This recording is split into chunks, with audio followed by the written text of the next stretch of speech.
So I am Martina Angela G. Pascual, and we are going to discuss the application, development, language, and tools. So first, let's talk about the programming language. According to the definition, programming language is a set of rules that provides a way of telling computer what operation to perform. So, sinasabi dito na yung programming language is a way para communicate tayo doon sa gusto natin i-program. In short, ito yung pwede natin i-compare into English language. Kasi may mga given na grammatical rules, which is yung pag plural, gagamit tayo ng R. However, dito naman, kinukumpare ng programming language ang yung grammatical rules into syntax. Kasi may mga terms tayo na maaaring maintindihan din natin at the same time, maintindihan din ng computer.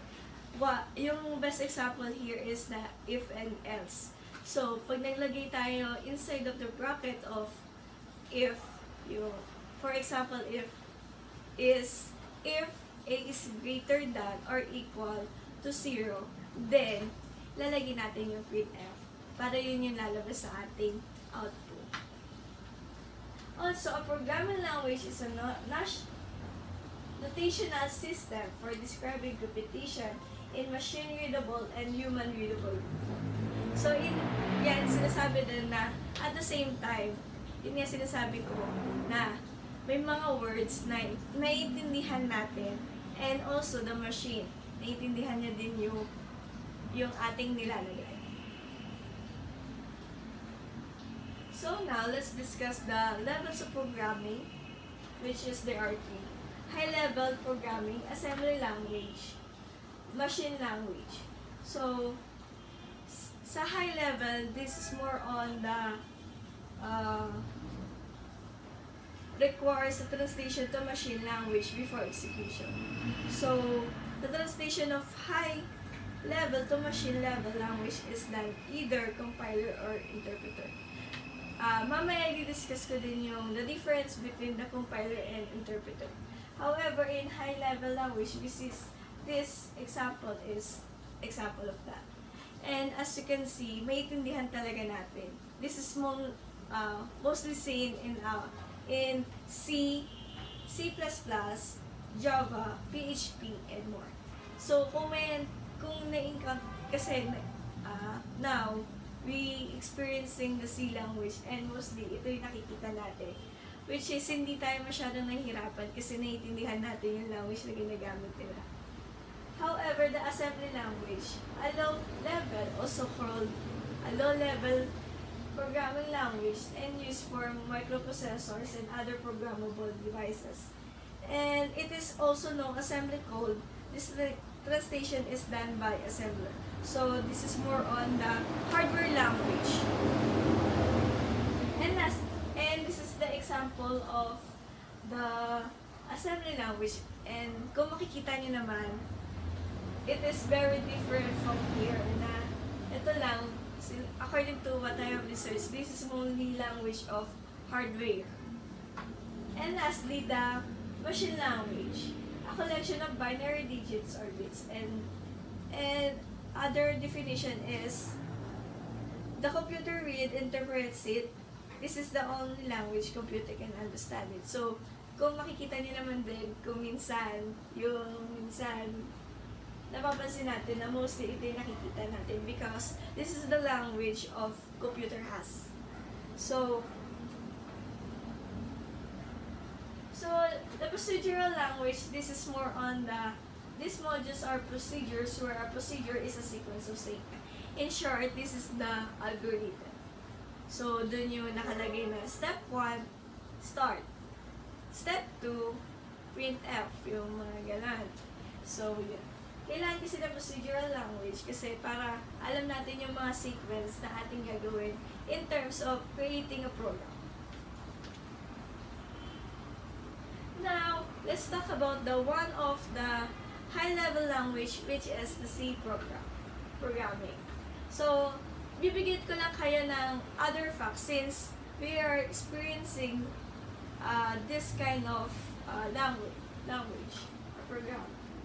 So the C language is used to write many of today's programs. And this is originally developed by Dennis M. Ritchie. And also in 1978, Brian Kernighan and Dennis Ritchie produced the first publicly available description of C, now known as the KNR standard. And they believe that C programming is easy to learn, it produces efficient programs and structured language. So, and also what I have researched that, and I also heard that C programming or C language is the foundation of all. So, kung wala naman si C, wala naman din yung ibang language. So, mismo nanggaling sa kanya. And, siya yung pinaka-foundation natin. Kaya yun yung una natin pinag-aaralan. Kasi, the rest of the syntax na meron si C is same lang din or medyo pinag-iba lang yung code or yung syntax. Pero, same function pa rin na meron si C programming. So, this is the example of C language. Kung, siyempre, medyo familiar na tayo kasi yun nga yung ginagamit natin siya. And kung makikita niyo yung if, pero yun yung sinasabi ko sa inyo kanina, yun yung maaaring syntax na maiintindihan natin and also na maiintindihan din ng computer. So, if total marks is greater than or equal to 540, then, ipiprint natin. Yan. Then, ito yung magiging output niya.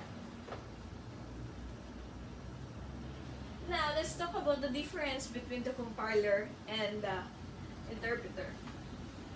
Interpreter translate program one statement at a time. Kung mapapansin nyo kasi, di ba, sa C language, mag-i-encode lang tayo lahat. Then, isang paksakan lang na malalaman natin, which is yun yung example ng compiler. However, the interpreter is translate program one statement at a time. Kung masasearch nyo na yung example ng Python, meron kasi ako nakita na one by one talaga siya. Kada code natin, malalaman agad natin kung mali siya or gagana siya or hindi siya gagana. And yung compiler, yun yung kakasabi ko na kanina na scans the entire program and translate it as a whole into machine code. So yun nga, yung sample doon is yung C. Kung mapapansin nyo, tatapusin muna natin yung pag-i-encode natin, tapos doon pa lang magkakaroon ng execution. Then, maaaring hindi pa ito gumana, hindi agad madedetect yung mali. And in interpreter, it takes less amount of time to analyze the source code, but overall, execution time is lower. And yung best example here is, hindi daw masyadong,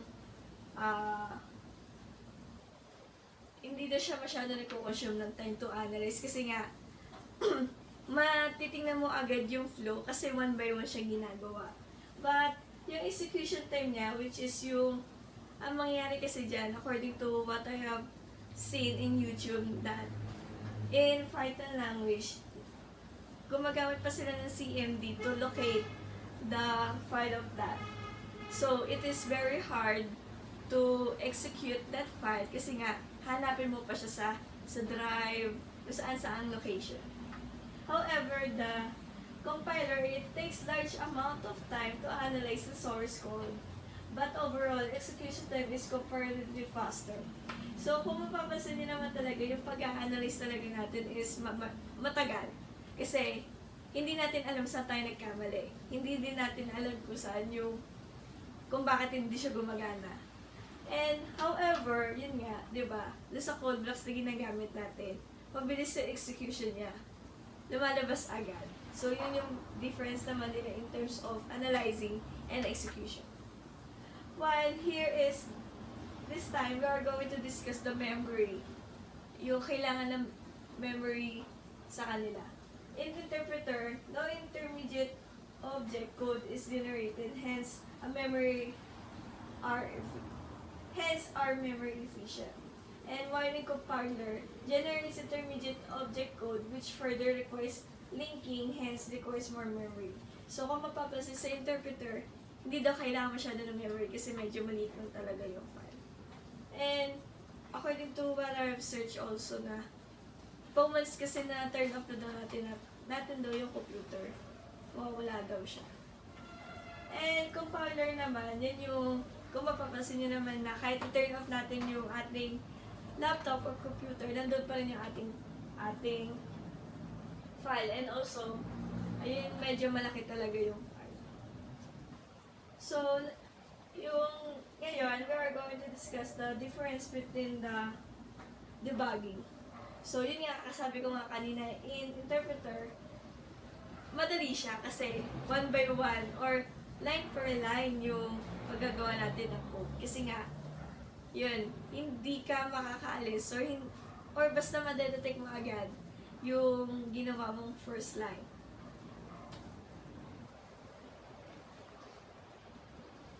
However, in compiler naman, yun nga, medyo mahirap i-detect. Kung mapapansin nyo naman sa experience natin na every time we have debugging, medyo mahirap kasi hindi natin alam maaaring nakaka-detect yung code blocks ko, ano yung mga mali natin. However, compare dito sa Python or other language na interpreter, makikita mo talaga kasi nakasabi na lahat. And lastly, here's the example program language sa interpreter, which is Python, Ruby. And while the compiler is, the example is C, C++, and other.